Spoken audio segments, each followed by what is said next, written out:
And I would say, there's many different, I don't know, maybe also meetups, but in general different ways of how people approach happiness, let's say. And I think this approach is quite radical in a way and quite different. But I think radical in a way, it's not like some conspiracy theory, it's the opposite, I would say. But radical in a way of pointing directly maybe what we are or what we're not. And it's not so much like, I said, there's personal development, there's self-development, self-improvement. So it's not about that. It's not about, because usually what we assume is, there's a self, there's something that we are, that we define ourselves to be, and then we start from there and try to improve it. But what we do here is more, we start even questioning that very first thing where we say, okay, I am Benjamin, and I want to be, I don't know, more peaceful, more happy, and so on. But we even question, what that is, who am I, basically. That's sort of the question. So with each meeting there's also different topics, and today's topic is end of seeking. The end of seeking, let's have a look at, what is seeking in general.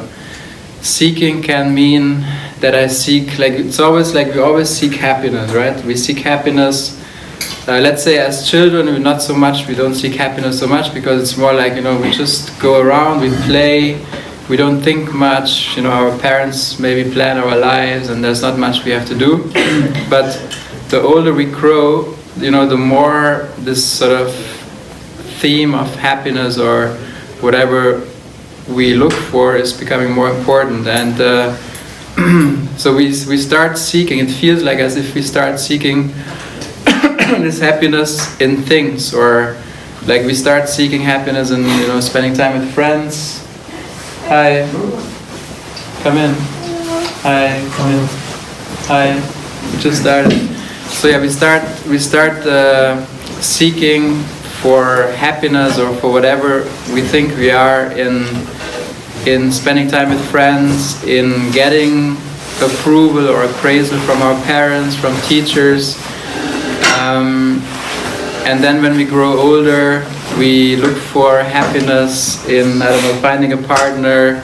We look for happiness, maybe we want to have a great career, and so on and so on. And so the pattern that we see is, it doesn't matter, what we seek. So as said, we're all as these beings here, we're all different. So some people, they get sort of lost in a career, they think they get all their worth, their value from being in a career, and people, they just want to impress others and say, look, I'm a marketing director or I'm a vice president, and they get all their juice from that, but still they are not happy, but so they seek more things. So other people, they may go on a spiritual path and they may say, look, I don't care about all the materialism, but I will be happy once I achieve enlightenment or whatever.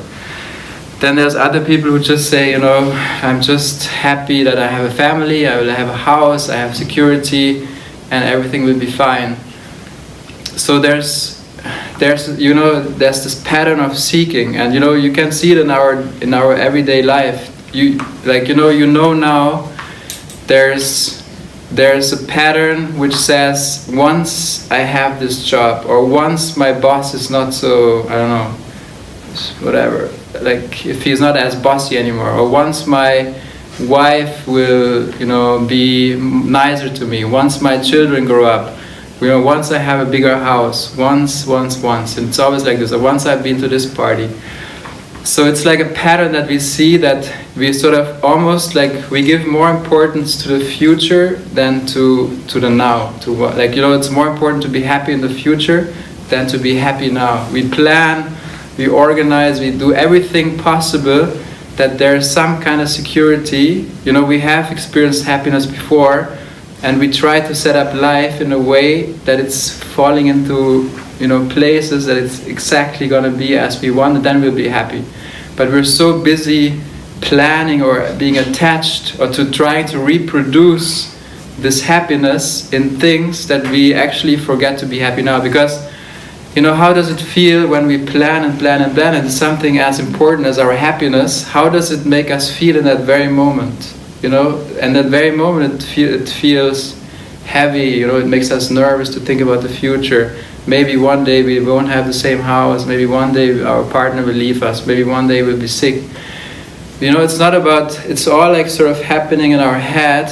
But it's, for me, that this session is not like philosophy, or it's also not spirituality. It's not self-improvement. But it's about how does something make us feel? And at the end of the day, the feeling, or I don't know if it's a feeling, but sort of a state of being, of feeling alive, I think that's sort of like just to feel alive, not to get lost in things. And so what happens is, it's almost like we try to set up life in a way that we think we can secure our future to be happy. But the thing is, life is happening, right? So there will never be, I think that's an important, for me that was a very important lesson in a way, there will never be a perfect life on these grounds, because there's always something happening, right? There's always room for conflict, there's always somebody we don't like, there's always gonna be someone who doesn't like us, there's always something or the other. We're trying to balance everything constantly, but then we don't have enough arms and legs to sort of try to get everything balanced, right? It's like that.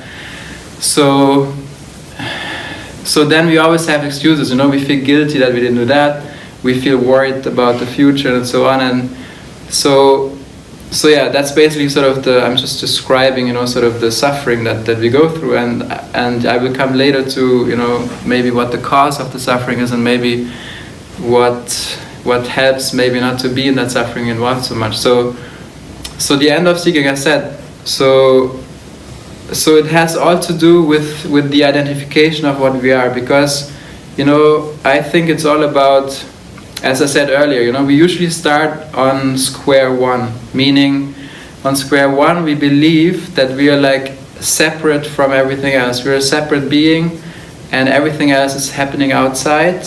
And this is our starting point. We're a separate individual. We're like sort of living in this body, and we have, we're obsessed with thinking. And so we start from there. And then, of course, when we identify as this, what we try to do is we sort of try to get out of this. Meaning, the nature of thoughts is to be agitated. It's just that's the role of thoughts. They think. Thoughts think. They come and go. The nature of the body is it's born and it has problems. It's also healthy at some point, but at some point it ages, and then at some point it will die. So that's the nature of the body-mind. And when we identify with this nature, which sort of comes to us like this naturally by growing up, then of course what we try is we try to get some relief. We try to get relief. For instance, I don't know, as I said, some people get lost in jobs and they lost touch with themselves so much that they don't know what to do anymore, And if they have 1 week of vacation or 2 weeks, they would get bored and they would get nervous and they want to go back to the job because they don't get this appreciation from people, So the nature of thoughts, or as other people, let's say we want to have a peace of mind. And that's, I think, is important, because when we identify with thoughts, which usually happens automatically, I think some of us, we don't even know what it means not to be identified with thoughts, because when we're in it, we don't see it. So when we're identified with thoughts, what we want is we want relief, and that relief is I want to have a peace of mind. And that's important. This is not about peace of mind or about having some relief, as the body, but this is about there's something that's always at peace, and that's what we are. And it's like we cannot. There's this peace that we can create. So we can create peace, let's say, by sitting down and meditate. We can create peace by doing yoga. We can, get peace by many means, peace of mind. But, I think also for many years I was trying to look for that kind of peace, and I realized this is not a permanent peace or something that's lasting. Because I was always looking for something, because I had an intuition that there's something out there, or that our true nature is peace, is joy. that's our true nature. I had the intuition. But then, you know, I was also doing many things. I was into psychology, into philosophy, into some kind of spirituality. And I realized, you know, that the exercise or what we do usually on that level is keeping us on that level. It will never get out of this vicious circle, sort of, in a way. So when we meditate, for instance, we can achieve that. Maybe we can become more aware of thoughts. Maybe we can achieve that we don't have so many thoughts and so on. But, you know, the point in my eyes is not to achieve a peace of mind, but to see that there's a peace beyond the mind and beyond the body. And that's sort of what we're talking about here. And because that's something permanent, you know, and because at the same time, I try to explain it a bit differently. You know, in my eyes, there's the form and the formless. So the form is for instance, the body, everything that's perceivable. So everything that's an object. So for instance, this table, that's a form that's perceivable. As I said, this body, even thoughts, I can perceive thoughts, and everything in this world is perceivable. And what we are as our true nature, and it's not something it's reserved to some elite, or it's something that you have to work hard to get there, but this is something that we already are, like all of us. It's very obvious, like, you know, if you see that. So, and that's the formless. So, you know, there's like some wise people, like Huang Teng, I think his name is. He was saying, for instance, what's looking is what you're looking for. So if we understand this statement, it's like really like you know, into the eye sort of statement. It's like what's looking is what you're looking for. If you really see and understand the statement, it sort of stops every kind of seeking. Why? Because what we usually do is, you know, what happens is we identify as the form, and that's like, for me, if you ask me, that's one of the biggest confusions out there. And a lot, like, I think many people are sort of caught in spirituality exactly for that reason, meaning we, as the form, as the self-centeredness in a way, we try to become the formless. So we all have an intuition of what we are, because we are soaked in it so much, like we're soaked in so much joy and peace, and we know it. But then there's something else on a different level telling us we're not, you know, telling us we're not in the moment, But basically, we're trying to become the formless as the form. That's the big confusion. Meaning, like, look, like, let's say the definition of what we are, let's say, I think, you know, I always have a hard time talking about what we are. It's much easier to talk about what we're not. So let's say, you know, we're not this body, we're not the thinking. That's the form, that's all part of the form. But what we are is the formless. So, and that's the you know, the main cause for suffering, if you ask me, is exactly that. We try to become the formless, which we already are, as the form. So the nature of the body and the mind, as said, the nature of thoughts is to come and go. They just come and go and come and go. The nature of the body is just to be a form. Like, you know, the body, if you ask what the body wants, is it wants to eat, it wants to drink, it wants to have a comfortable chair, and all those things. But if you look, for instance, and I'm not saying, you know, yoga or meditation or anything like this is a bad thing. It can be very good, you know, for many people. But if you, like, a body doesn't want to sit 14 hours on a meditation cushion, you know, because it hurts and it's not made for that. A body maybe wants, I don't know, like, I don't know, a glass of water, an apple, or, you know, a comfortable chair and so on. But yeah, as I said, what we are, and that's the funny thing, you know, if you tell the body mind, or if you hear this message as the body mind and you say, hey, I'm not this body mind, it sounds ridiculous. If you say we are not the body mind as what we really are, it's redundant in a way, because it's obvious, right? So, but as I said, that's sort of what we try to do constantly, is to try to become the formless, which we already are, as the form. And you see, it doesn't make any sense. There's, you know, many wise people, like, I don't know if you know Ramana Maharshi. He was also like one of the wise Indian people, like 50 years ago he was alive, I think. And he was also mentioning this a lot. So I like analogies and stories to explain it, because, like, you know, it's also important, because if you hear this message here, from a perspective of, let's say, this body-mind, what we think we are,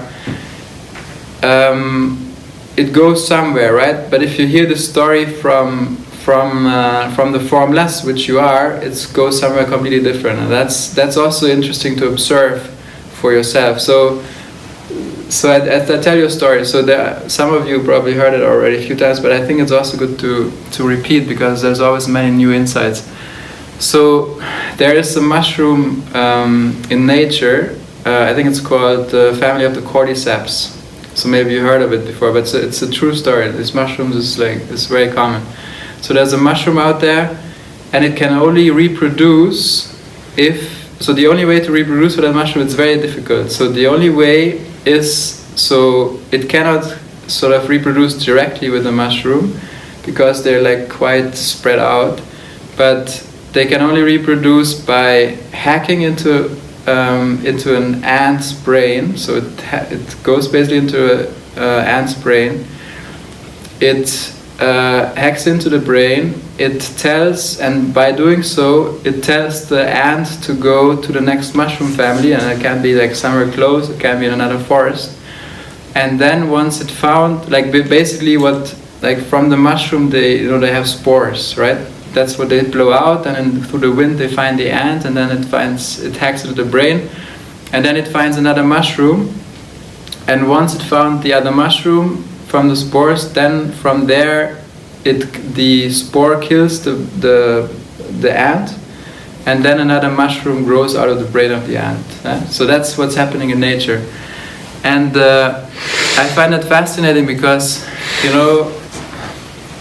what happens is, so as an analogy, this is an analogy of what's happening to us every day, and I find it quite powerful, because what happens is, and I will talk about this a bit more after this, because like what I was explaining before, so there's our true nature, and there's the nature of let's say a being self-obsessed, okay? Or like some people call it an ego, but I don't like the term ego, because it feels like that there's someone who has an ego, but we would even question that someone, and that's exactly the point. So let's say there's some self-obsession, and there's our true nature, and the self-obsession, or that what we call usually ourselves, or what we take for ourselves, it doesn't exist. It's more or less it's just some thoughts. It happens in thoughts. Yeah, it feels real. It seems as if it's real, and it sort of dictates our day. But if you really look down at the source, for instance, of, let's say, where's the self-control center, you won't find it. If you open the body, you won't find it. It exists in thoughts, but only on a relative level. So anyway, so that self-obsession that we are, in this example, in this analogy, is basically the spore. Okay, so let's say we are the ant, and then the self-obsession is sort of the spore, almost like a parasite, right? So because I call it parasite here, because it's hacking into the ant's brain. So the first reaction, so let's say as an analogy, so basically, as an analogy, let's say we are the ant, and then the self-obsession is the spore that hacks into it. So the self-obsession is something different from us. Yeah, that's the important point. Because what we usually do is, in this example, what we would do is, we would take this parasite that comes, that self-obsession, and we would take it as ourselves. That's what we do every day. And that's sort of also explaining, like, most of our everyday life is because the self-obsession, and then I will explain this nature a bit more because it's important, but we, in this case of the ant, we would basically take the self-obsession and we would say, it's almost like, maybe with different words, let's say you have a house and someone is breaking into your house, and basically the one who breaks into a house, you take this person as yourself. That's sort of what we're doing every day. And then what happens is, you can't get rid of the guy. He's going to move into your house because you think it's you. Yeah, you make it yourself. And that's the problem. So in this example, there's the self-obsession. There's like, you know, this separate entity that we think we are, and what we do every day is we take that to be ourselves. So for instance, let's take a very simple example, like thoughts. Okay, so usually we think, or we're so obsessed with thoughts because we think they are from us and they are about us. That's the only reason why we're so obsessed with thoughts. Imagine, like as an example, imagine you're sitting in a car listening to radio, and you know, like you just hear some news, whatever news there are. You know, if you're interested in a topic, maybe you get involved. If you're not interested, you don't really care. But so imagine the radio station is talking about you. So, like, you know, compared to before, they were just talking about some politicians or whatever. Now they talk about you. Your level of interest is going to be huge, you know, because they talk about you. So imagine there's like, I don't know, 200,000 people listening to that radio station. They're like, oh my God, hopefully they're not going to tell what I did yesterday, or, you know, or about 3 years ago. I hope no one will ever hear about that. So you will be automatically obsessed. Why? Because they speak about you.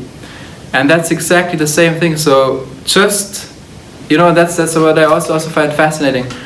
Because what we do is, like, we try to calm our minds, right? Because we're fed up. Like, we think we have 70,000 thoughts every day.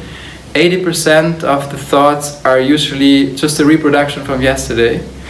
And like, it's insane. Like, if you really look at that, it's an insane system. So of course we're all tired because we take them so seriously, yeah? So, and as I said, so we only take them as seriously because we think they are from us and they are about us. That's it. But if you really look, like, it doesn't take to believe me. You should not believe me anything.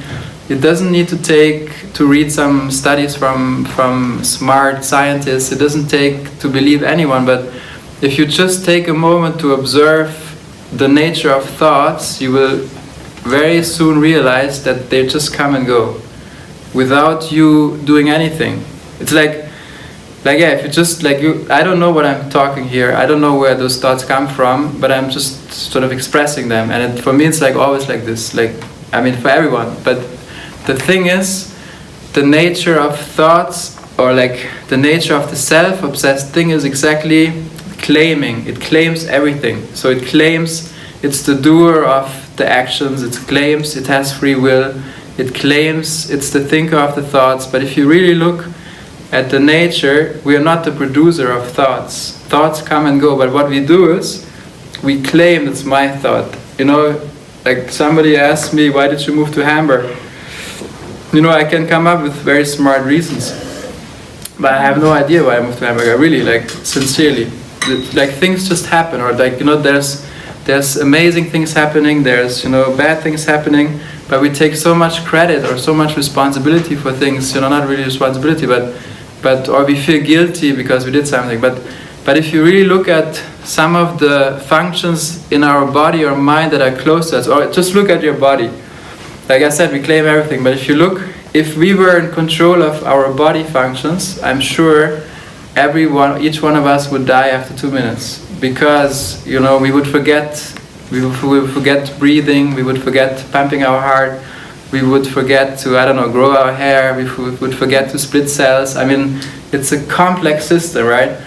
For some reason, we are so arrogant that we think that we are in full control. If we don't feel well, we feel like responsible for it, you know? We feel like, oh yeah, probably did something wrong, you know?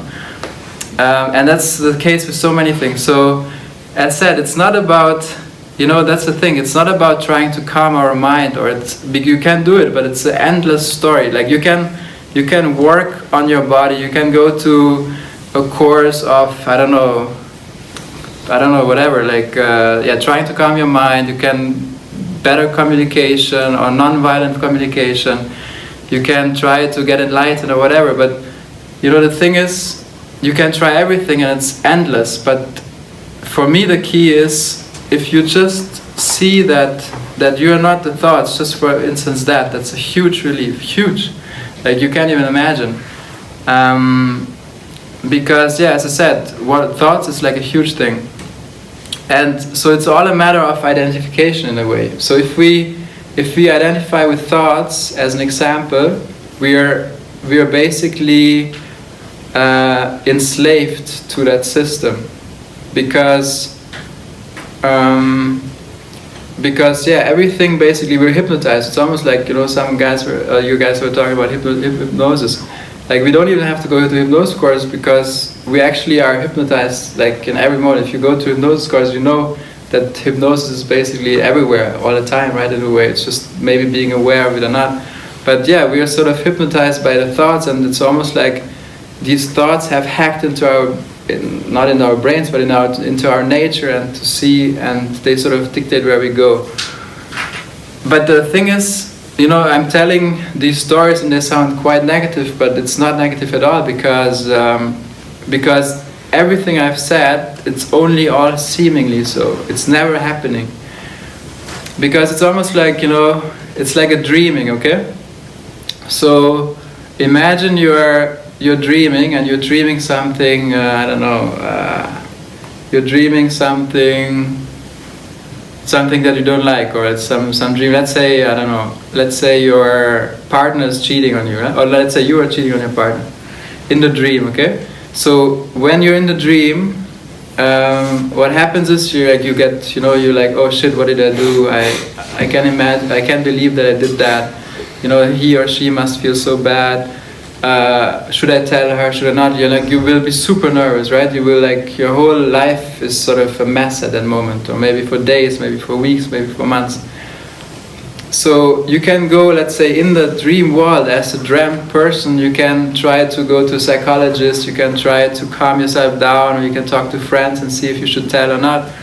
But the solution that you will get within that dream will never solve the problem fully. It always sort of has marked you. However, like, when you wake up from the dream and you realize it was just a dream, that will solve this big problem like this, as if it never existed, because it was just a dream.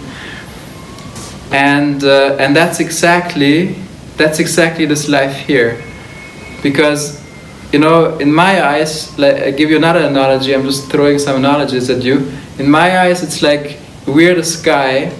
And there's many clouds, like, coming and going. Sometimes there's a huge thunderstorm, sometimes it's nice clouds. But those clouds are everything that's happening. It's our thoughts, it's emotions, it's things that happen to us as this body mind. And the good thing is that no cloud, it doesn't matter how dark it was, it doesn't matter what thunderstorm it was, it has never touched the sky, and it has never left any mark in the sky. And that's, as I said, my message here is a very good message. It's not a very good message for this, what we think we are, because it's shaking it up a bit, but it's a good message for what we are. Because the good message is, nothing has ever happened to us. Nothing bad, nothing good, because it's almost like, giving you another analogy, we're like the sun. Like, we are the sun that shines. We have like more power than anything in this world, because we give light to every moment. Like, there's nothing happening without us as everything. So so that's happening. So there's many things happening, and then the question always comes, but why do I not feel like this way? But I think the first, like, what we do here is sort of, I just want to throw out some things because it resonates with us. It resonates with everyone. Depends, So there are some people who are very strongly, let's say, caught up in everyday's life. There's no wrong and right, and that's just how it is. And then maybe we're not so open for messages like this. But then maybe we have maybe we have had, some disappointments, or maybe we have had some insights, and we are more aware or more open maybe to messages like this, and it resonates more. And then maybe we're more open for this kind of stuff. And I don't know if you know the allegory of the cave. We just spoke about it earlier. If you don't know, it's fine. I just want to tell a story quickly, because that's sort of a picture. The allegory of the cave was originally told by Plato, a Greek philosopher I'm sure you're familiar with. and it was a dialogue between him and some of his disciples. And then, so basically, but this is a painting of it, a drawing, and even if you don't see it, it's fine. I will just explain. So because I like the story a lot, because there's a lot of insights in there. So I just briefly talk about it. It's basically a cave that you see down here, and in the cave there's people chained to the ground. So they cannot see left, they cannot see right, they cannot see back, but they can only see the wall, basically the cave wall. And on the cave wall there are shadows, and that's basically their reality. So imagine, so they grew up like this as little kids. Maybe they were still a bit able to move, but all they see every day is the shadows on the wall. So if you asked someone there, sitting there, if you came there and asked them what is reality, they would tell you that the shadows on the wall is reality, because that's all they know, right? So they don't know that the things, let's say an object as such, is reality, but the shadow of it, because that's all they know.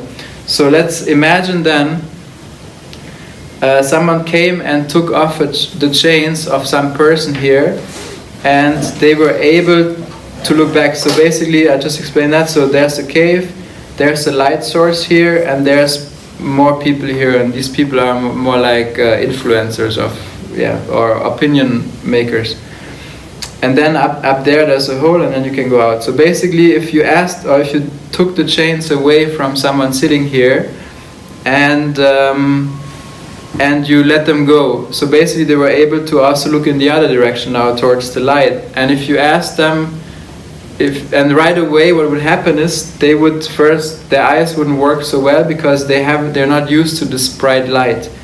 Although it's not super bright, but it's bright. And if you ask them right away, what is reality? This new thing that they just saw, or the shadows on the wall, they would tell you, would they not tell you that this, what they're used to, what all their family has always said, what all their, I don't know, in the analogy, all their friends have ever told, or what they have been told, wouldn't they say that this is reality? And not this new thing that just came and maybe feels better, but they can't believe that this could be anything real. And then, once they get used to maybe the bigger picture, and maybe they have more time and see the context of this, that these symbols here that they carry are projected onto the wall, and the fire is there, at some point they realize, hey, no, actually this is not reality, I was always fooled, and actually this is more real than this. They will have this insight, but they can only have this insight by themselves. If somebody told them, they wouldn't believe it, obviously, right? And that's what's happening here with us every day. Meaning, like, imagine, I'm sure you all had some big insights in your life at some point, maybe many. And isn't it always the case that, if you had a very big insight, and your environment around you, family, your friends, they believe, they have, let's say, what you used to think or used to believe, and now you have a new thinking. And isn't it sometimes that, even if you told them, hey, wow, I know now that, I don't know, that you don't have to suffer in your life, or you don't have to, whatever, you can have this and this, they would just look at you and be like, are you crazy, right? And sometimes we don't even dare to tell them. I know exactly, I remember a moment, like I think I was in 5th grade, and I remember a moment where I had a big insight. I don't remember what it was, but it was a huge insight. Like it just completely changed, like the way I was thinking and everything. I still remember the feeling. And then I was like, to, I don't know, 2 or 3 of my very good friends, I was like, oh, I have to tell them. And then I was like, hold on, no, I can't tell them, because either they already know this and I would look like a fool, yeah, or they don't know this, they haven't experienced this, and they would think I'm crazy, you see? Because, I don't know if you can follow, but that's sort of what I felt. And it's the same thing here. Because if you have a big insight, let's say, I don't know, it can be anything. Let's say you used to believe that if the more money you make, the more happier you will be, and then you realize, hey, money doesn't make me happy. It's fine if I just have a simple life, and I buy a house on an island or something, or I don't know, whatever. like, you know, that's a big shift for some people, right? Or even it could be even something like, hey, I realize I don't have to please people. I can just do whatever. Or yeah, or like, let's say another example would be, you know, your parents sort of always brainwashed you that you should become a doctor, or you should have a secure career and work for a big company or whatever. And you always did that. You lived your life for them, and then at some point you realize, hey, for me it's more important that I'm happy in what I do than have a big job or have some fake security. And this can be things like this, or it can be much deeper. But the point is always like that, you know, like you also talk about belief systems. You know, we all have certain belief systems, and this also represents that. Let's say I have a belief system, and they actually dictate our lives as well. It can be anything. I mean, it can be a belief system that you are not worth, like you're not, that you're not good enough, let's say. And you have that inside you, and you need to prove in many different situations to people that you are good enough, you know. And if once you realize that you have this belief system, that you end up doing things for your friends for free, and you know, they sort of use you and all these things, it's just because you have this belief system. It's not like that, you know, that they try to use you, but it's more like, you know, you match sort of partners, and they just end up using you, but it's not the cause that they want to use you, but it's more like that you're in this victim role, that you are being used, you know what I mean? So this will stop as soon as you realize, hey, I am good enough, you know? So if you understand this belief system, then you're out of it. So, and that's sort of the next level. So basically, okay, let's go on here. So basically, let's say you have seen that the bigger context is this, that this is not reality, not the shadows, but the bigger picture. And then, once, let's assume you would go out fully into the sun, again, the first reaction would be like, your eyes would need to adjust, it's very bright, you don't see anything. And then, at some point, you also, if you ask someone, hey, what is more real, this or this, first you would say this, and then once your eyes are used to this bright light, you would say this is the reality. And you know, the reality here, like the light here is basically representing reality. And basically, so what happens is, that's also a funny thing, I think. Let's assume that once you're used to this, at some point you want to go back. Imagine you go back to the people here and say, guys, you are fools. You're sitting in a cave. You have no clue what life is all about. You can just get out of here. And they would just look at you and look at you. You're weird, you know, you're some outcast or whatever. And they would actually laugh at you because, you know, they play their games, for instance, and there's the shadows on the wall. And they play games sort of, you know, saying, hey, who can recognize the fineness of the shadows and see where it moves in which direction? And you, not being used to the dark anymore, but to the bright light, your eyes, they are not as good anymore in the dark. And they would laugh at you, they would think you have become worse, you know. As I said, as an example, it could be, let's say you have put a lot of emphasis on money before and to be secure and have a secure lifestyle, and all of a sudden you say, hey, money is not important to me anymore. I just want to, you know, do what I like, be around the people I like. And, you know, those people, they may say, hey, you're crazy. Security is the most important thing, and how can you do that? And you have conflicts with everyone, but you have seen more. That you have seen that maybe you can trust life, and you don't have to have the security and hang on because it's maybe fear, and you can be free. So yeah, that's basically like, you know, in a way that we all live in our own reality. In a way, it's not like an objective reality, but more subjective reality, which is made up of belief systems that we have, of conditionings, of fears, and of many different things. But you know, the important thing here is that all of this that I just explained, even the belief systems and the conditionings, doesn't have anything to do with us. And that's the important part, because you know, there's always, like, there's two different, let's say, I don't know, approaches in a way. There's the one approach which tells you, you are here, you're at point A, and you can get to point B, like in what you are. And that's done in marketing. This is celebrated. Or like, you know, somebody comes to you and says, hey, you should read this book. It says how to get more into the now. and you're like, wow, I always wanted to get more in the now because it's trendy and it sounds great. But then the thing that we oversee is that it's not possible not to be in the now. Like it has never, like nobody ever has been out of the now, because there's only now, there's only nowing constantly. But what we do is, as soon as we buy into the idea that we are now, not now, or it can be anything, it can be, buy into the idea that we're not good enough. We buy into the idea that we need to be loved by others. We buy into the idea that if I buy, product X from the biggest company in the world, then I'm sort of, in like, as good as other people in my friends circle. If we buy into this idea, then we are sort of being manipulated, right? People can manipulate us. And then we start buying those books, How to Get into the Now, because, before we didn't think about it, but now somebody convinced us, or they told us, hey, we're not in now, we just believe it like that.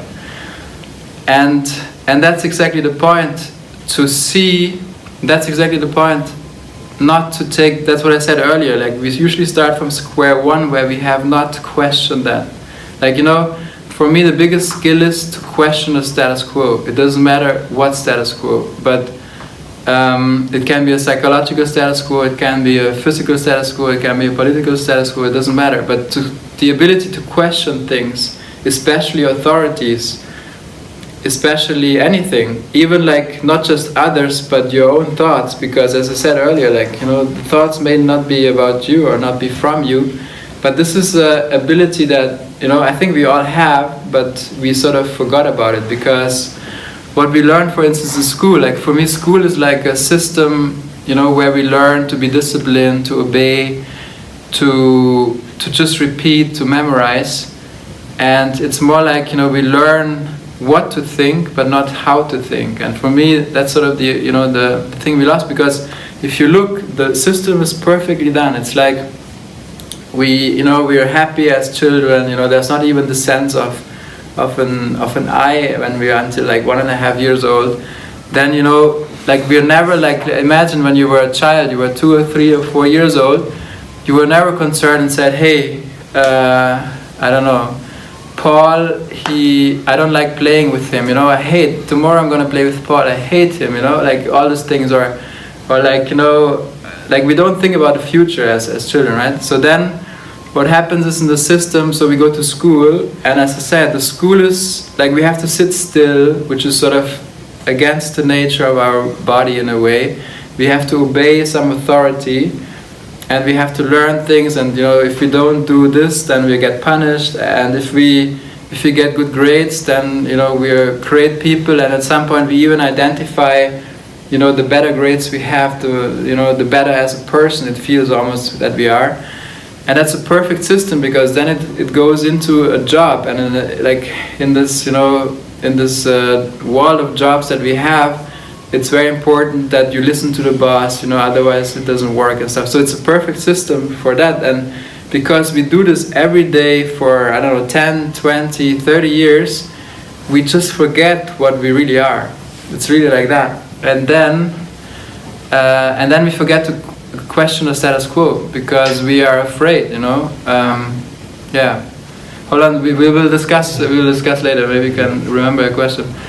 And then, so yeah, basically, so as I said earlier, I want to tell one story about this point when I just said that, like, because it's not a theory, or it's not something like this, but it's happening constantly all the time with us.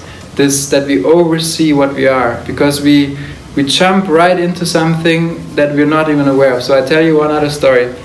So there's this, when I heard the story for the first time, I didn't understand it at all. I didn't know whether it was funny or whether it was interesting or what, but I tell you anyway. I think it took me a few months or maybe a year to understand it, but I will tell you anyway. So there's a guy in some village, and his friend approaches him and says, hey, your wife is cheating on you. I saw it with my own eyes. And he was like, well, it cannot be possible, it's crazy, she would never do that. And then he was like, no, she really did. He was like, what should I do? He's like, okay, if you don't believe me, you will see it yourself. Just go to the church tonight at midnight. They said they will meet there, and you will see for yourself. And he was like, oh shit, crazy. What should I do? Should I even go there? Should I not go there? So he's very nervous, very disturbed. He can't think about anything else. So he's still contemplating whether he should go there tonight or not. And then at the end he talks to many friends, what they say, and then at the end of the day he decides to go. So yeah, then he already goes at 11. He doesn't want to miss that in case they come earlier or later. So he goes there at 11 already. He sits on a tree next to it and trying to hide. And then it's 11 o'clock, so he's super nervous. He doesn't know like what should he do when they show up. Should he approach them? Should he just hide? And he's completely confused. So then it's 11:30. He's getting more nervous and his palms are sweaty and all this stuff. And then it's 11:45. He's just out of his mind. And then it's midnight. He's just going completely crazy, and he doesn't see anyone yet. So he thinks like, what could have happened? Maybe they knew he's gonna be sitting on a tree and they meet somewhere else and all this stuff. So then it's 12:15. Nothing happens. Still, he's a big mess. 12:30. He's still a big mess. Nothing happens. And then he's just so tired and done with the world. And then at 1 o'clock, just some insight comes to him, and he realizes that he's not married. So, as I said, like, this story, the first thing that may come to your mind is like, is this guy stupid? Like, like how would he not know that he is not married? But that's what I'm saying. This is happening to most of us all the time, that we oversee the most obvious. It's really like that. Because as I said, we are so conditioned from so many things. And that's also important, I think. It's not somebody's fault. It's not some conspiracy theory that someone is trying to manipulate us or anything like this. It's much easier, actually. I think it's just like when you see it, it's hilarious as well, because it's almost like we are in prison and we are building our own prison constantly. It's really like this. There's nobody else trying to do anything. So that's basically it. So I was talking about many different things, but coming back to our topic is the end of seeking, right? So we spoke about different things, and I want to also explain a bit more the self-centeredness. So what we take ourselves to be, the nature of that. And it's important because I think, as I said earlier, I think it's impossible to speak about what we are. I mean, there's many people out there who try to speak about what we are. It always sounds a bit, I don't know, it sounds a bit weird to me. But I think it's much easier to speak about what we're not. And when we understand what we're not, that what we are is sort of coming anyway to the foreground. But if we don't recognize what we're not, as I said in the example with the ants, when we don't understand that we're not that spore that hacks into us, then we take it as ourselves, and then we're sort of guided by something that we're not. So that's why I think it's important. So that what we're not, basically the nature of that, I call it self-obsession in a way, is this claiming. So the nature of that is to claim everything that it sort of meets every day in everyday's life. So it's the doer, it's the thinker, it feels guilt. It's like always constantly in the future, always constantly in the past. It's never here, because that's important to see is what we take ourselves to be is not possible. It cannot be in the present. It's not possible, because the nature of it, the nature of thoughts, and the nature of the body, which is basically a prolongation of the thoughts, the nature of thoughts is to be in the future and in the past. Future, past.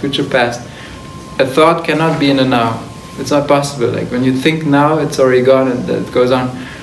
So that's the nature, to claim. The nature is also to judge, like thoughts judge, or to compare. The nature is to, things like even smaller things, to always be right, to be separate from everything else. So there's many, many different things, and the thing is, that we feel guilty for all of the stuff that's happening. Hi. Come in. Yeah, come in. That the nature is like, we feel bad and guilty and ashamed and many other things for things that we don't have anything to do with. Like I said, even like thoughts just come and go, even feelings come and go, fear comes and goes. As soon as we are obsessed with thoughts, we are obsessed with feelings. As soon as this happens, as soon as we interfere with those things that are happening, we lost right away. The same thing as what I said earlier with the form. Like what we take ourselves to be is basically obsessed with the form. So I give you another analogy because for me that's also a very powerful one. So if you think about what we are, I talked about the formless and the form, right? I said the formless we're not, but we are the form. So there's an analogy of let's say a movie theater, yeah. So there's a screen in the front and there's a projector. So the form, everything in the form is what's happening basically on what's projected onto the screen, yeah. So the actors, the emotions, even the sound, everything is sort of happening there, and that's basically what, like, imagine this to be a movie, so that's all happening there. And in the movie, on the movie itself, on the screen, there's, as said, it's never perfect. It's never as perfect as we imagine something to be. So there's always something happening. Yeah, basically there's always something happening. So we usually take ourselves to be one of those action figures on the screen. And this is basically the cause for all the suffering that we have, And the suffering can be on a small level, but it can also be on a depressive level or whatever. But so basically, if we identify as something on the screen, then automatically what will it be? It's like fear. It will be there constantly, because if we identify with something, a form comes and goes. It's not something permanent, right? The body comes and goes. So there's automatically a fear. There's automatically something is not whole. Something may break. There's always this fear. Sometimes we may have weeks of super happiness. Everything is going the way we want it to be. But then, I don't know, after 1 minute it can just break down fully. That's exactly because something can happen to it, right? Because it's the form. A form changes. So then in this analogy, what we are is not something on the screen or the form, but it's the white light of the projector projecting the movie onto the screen. And that's formless. That doesn't come and go, and that's the nature of what we are. We are not something that comes and goes, but you can also see there's something that is aware of everything. There's something that's just aware, basically an empty awareness, and that's what's happening. That's always there. As I said, if you hear this as a body-mind, it's completely ridiculous. If you hear it as what you are, you don't even need to hear it, but it's just more like a pointer, And it also, you don't have to try to make it rational or understand it, because I think it's useless. But anyway, so what happens is, or imagine the example I gave earlier with the dream. If you, as soon as we identify with a dreamt object, that, as I said, something can happen to it.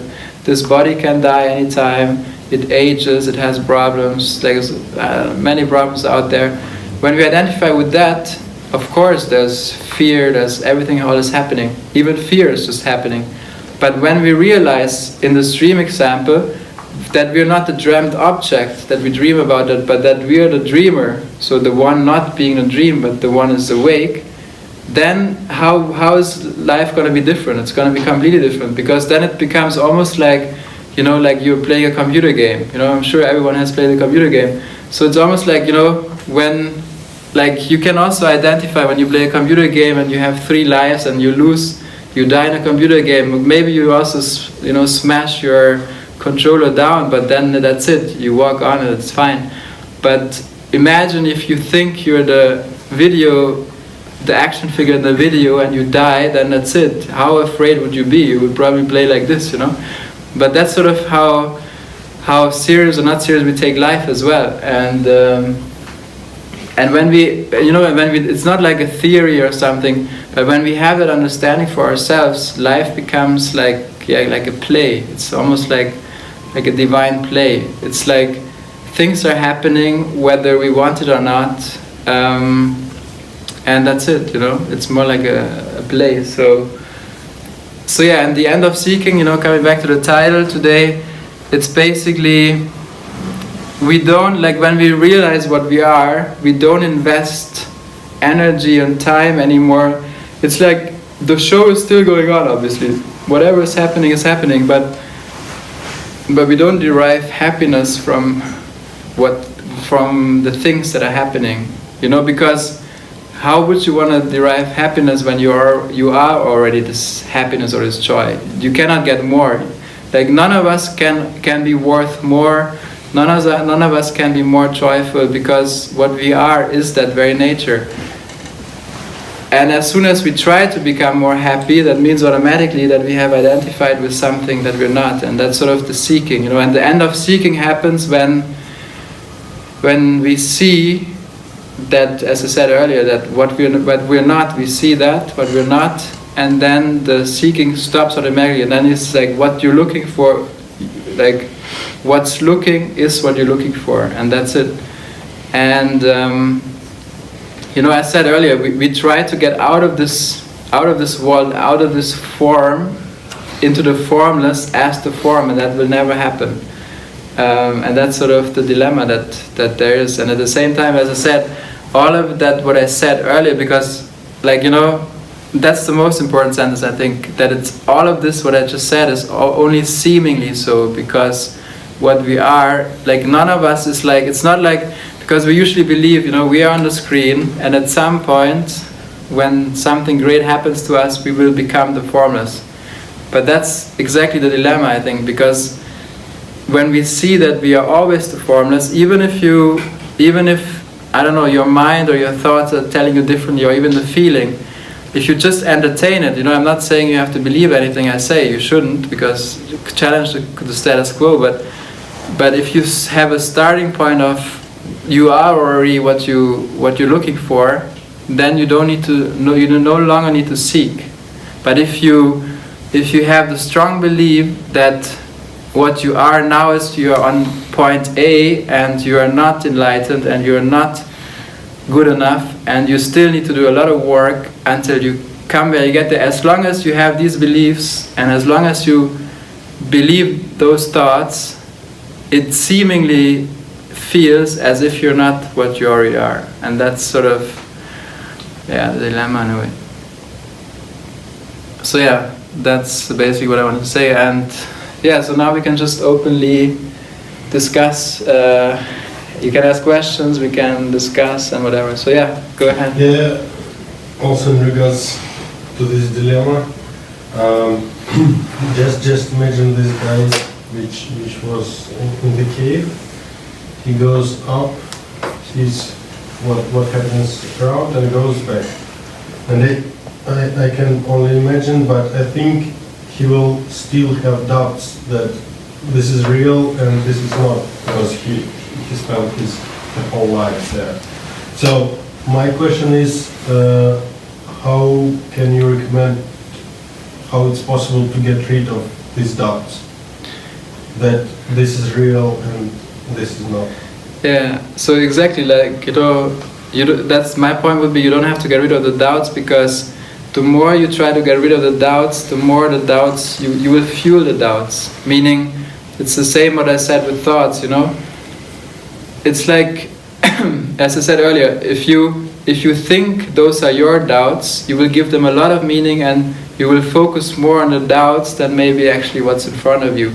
So my point would be just to tell you, hey, just see that these doubts are not yours, and you would lose interest like this. If you see, like, you won't lose interest when I tell you, but as soon as you, for yourself, see that those doubts are not yours, and as I said, this doesn't require rocket science or something, but it's not enough if anyone of us tells you, or anybody else, but you have to see it for yourself, that those doubts are not yours, immediately you would completely lose interest in those doubts.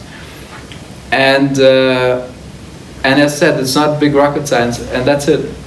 Like, that's basically it. And as soon as, and that's also important, because let's say there's usually 3 steps to this. Like, let's go a bit more deeper into that, because I think it applies for many things.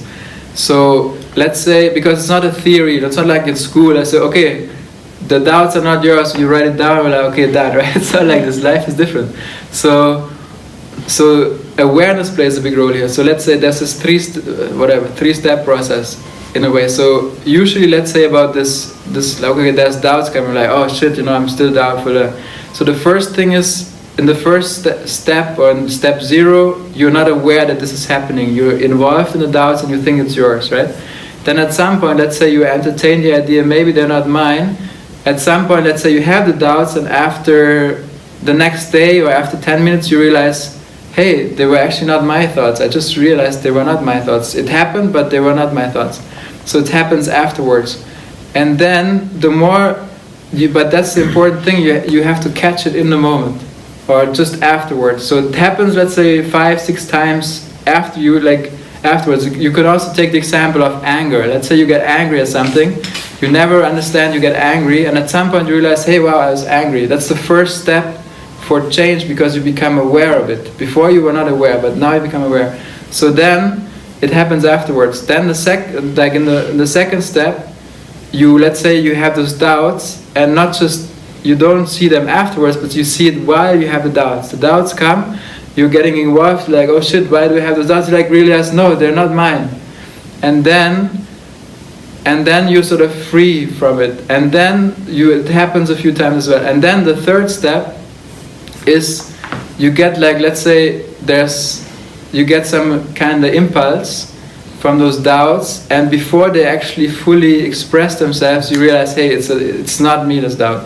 Okay. And sort of, and this you can use not just for doubts, but for some anger or aggression or anything. Because, for me, the biggest thing is, as I said, I can tell you, I can go somewhere and somebody can tell me everything about the wisdom of life, but it doesn't help me at all, because life doesn't happen that way, Because it's about being aware, and not just being aware, like we have one session and I tell you this and now you know, but it's about being aware the moment it happens. So how many, there's so many examples, where people are very smart, they tell you many amazing and wise things, but then you see them afterward, whenever, and you see them fully involved in something. I mean, there's, many psychologists, they may be, psychotherapists, they are extremely smart, they know all the theories about, depression and many other things, but then they may be depressed themselves, or they may be aggressive themselves, So that's the thing, that and it's not to blame them, but it's to see that we have learned completely different things, and that it's not about a theory that we learn by heart, because we're so used from school like this, but life is happening very differently. It's a life, and that's why it's so important to be aware of things, because a simple example would be, let's say you are the best cleaner, your house is super clean, and you're the best in it, and you use the best cleaning tools and everything, but then let's say and then all of a sudden your house starts smelling, you're like, what, it cannot be, I clean everything. But let's say you're not aware of one spot in the house that's super dirty, but you have never seen it, and then you can have the best cleaning tools and the best everything, you can have the best cleaning teachers, but if you don't have the awareness of that spot, then you don't have it. And that's sort of what's I think what's many times not seen, but that's exactly the awareness that one has to have. So if I had just told you it's not your doubts, you're like, okay, but then you have the doubts is coming and it's taking you over, and then you don't see it, but then you're like, that's the realization. Just to entertain the idea and challenge the status quo, if we say we're not our thoughts and not our doubts, what do we care about then? In a place where we accept the fact that we have no we're not like our thoughts, doubts, etc. Is there something we actually truly care about, or is that already a step back again and having thoughts and doubts and accepting them as this a form? Yeah, this like what this comment is very interesting, because like when we have these rounds, what happens is there's a reaction coming. It's like a defense mechanism of what we take ourselves to be, and it's almost like an escape. And that's exactly like the claiming that we say. It's exactly like that. Like it's exactly that. So when you hear a message like this, it's almost like what you just said, and it's not you. It's like, and because thoughts for me are actually universal. It's good that you express it, because that helps the group, I think. So those thoughts that you just expressed, I can perceive them, other people can perceive them. It's exactly like sort of almost like an echo of you or the group sitting here and be like, come on, this is bullshit, Like, let's discuss, they said, this guy came back and he said, there's sunshine and there's nature and it's all beautiful and bright. And then we're like, come on, but then what would you do then? There's just always sunshine, And it's sort of the echo, sort of almost something that tries to keep us back from exploring it and say, hey, I have to trust, I just entertain it, But that's actually a very good point, because many times we don't even entertain it because something is holding us back, sort of saying, but come on, what's the use? We also claim that and say it cannot be better. So I just wanted to point it out because, like, I can give you the answer now, but I think that's exactly what we just spoke about, is catching something in the moment. Because that's important, to see what we're not. We're not that thought, that's some thought that comes up, and we use that as an excuse. And it's good to see that this mechanism, because when we see that mechanism, we say, okay, maybe I'll just go and do it and find out for myself. Yeah, I don't know if that helps, but. Can I share my opinion on that? And so knowing that all the outside things are not very important, what's important is part of it is to know it yourself. And then knowing that, so what? That is a question.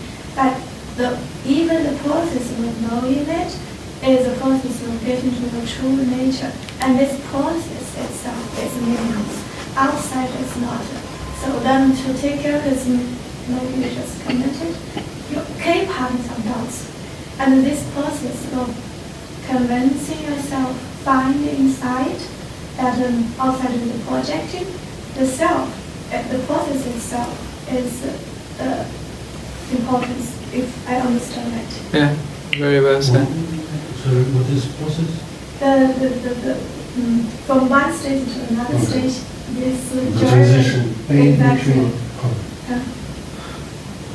And yeah, like look, that's the thing as well. Like if you try to explain to a person here, or if you try, that's the thing. If you try to talk to a person who sits in a cave, or try to describe this here, it's like impossible, right? Because it sounds like, it probably sounds stupid to them, And if you try to explain it, they would be like, come on, this guy is, I don't know, some exotic hippie or something, like, don't listen to him. Look, he looks darker now anyway, and he doesn't see well anymore.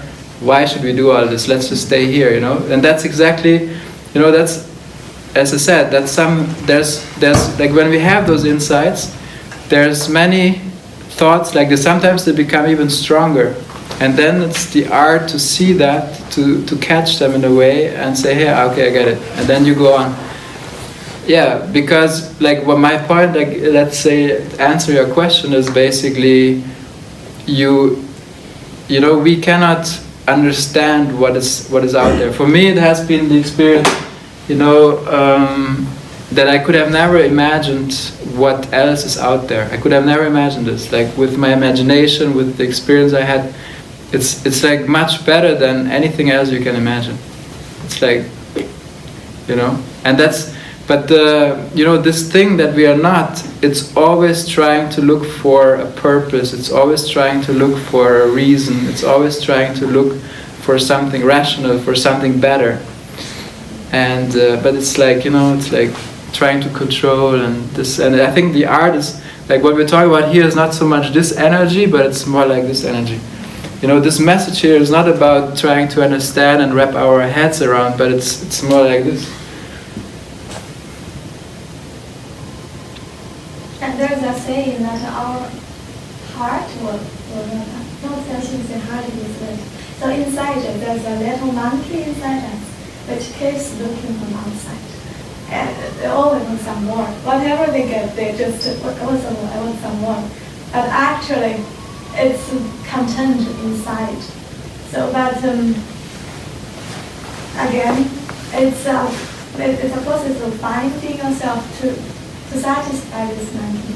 It's a battle, it's a long journey. We have been told here, but once you step out, you probably look for a seat in the bus or you look for parking lot, you immediately start to look outside. Knowing that it's just a starting point. But to get there, and it's a constant battle that you will, through winning more and more, you have more and more of the better monkey in control. And this is important. It's not what the monkey got from outside, which is important. I like this example. It's a good example because it's exactly like this. So if you get involved as a monkey and you identify as the monkey, you always want more, and it's very this. But if you realize you're not the monkey, then it's at peace. And that's the important thing as well, is that monkey is still doing its thing, but you lose complete interest in that. So there's still this thing happening, but it's very muted in a way. So that, let's say to this example, there are still those thoughts happening, there are still doubts happening, there may still be guilt happening, but you no longer are identified as it, and then it doesn't have any power over you anymore. And that's the important thing. That's exactly the important thing. Things in this dreamt world do not have any power over you. Before, they were everything. They have you under control like this. And as soon as you realize that let's say you're not this monkey, but it's still happening, they don't have any power over you, zero. And that's the beauty, that's freedom, that's true freedom. It's not freedom to what we try in this example, we always try to tame the monkey, say, hey monkey, you should do this, was too aggressive, you shouldn't do that. Like I have to go to a trainer and calm him down, and once this monkey is calm, then it's great, but then we're dead, That's sort of, then it's not worth living anymore. So it's not to tame the monkey, but it's to understand that we're not the monkey, and then the monkey, it doesn't matter anymore. It's still there, it's still doing its thing, but that's it.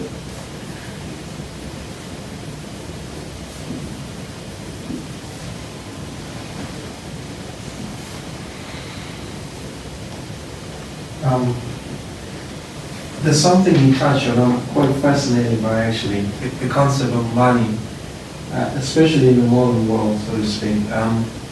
You mentioned something about money not as a means to attain happiness. I don't know, I struggle with, to grasp, I suppose, and understand that, Because when I look at, let's say you live in the Himalayas, right? And you tell me, you don't need money to be happy. For me, that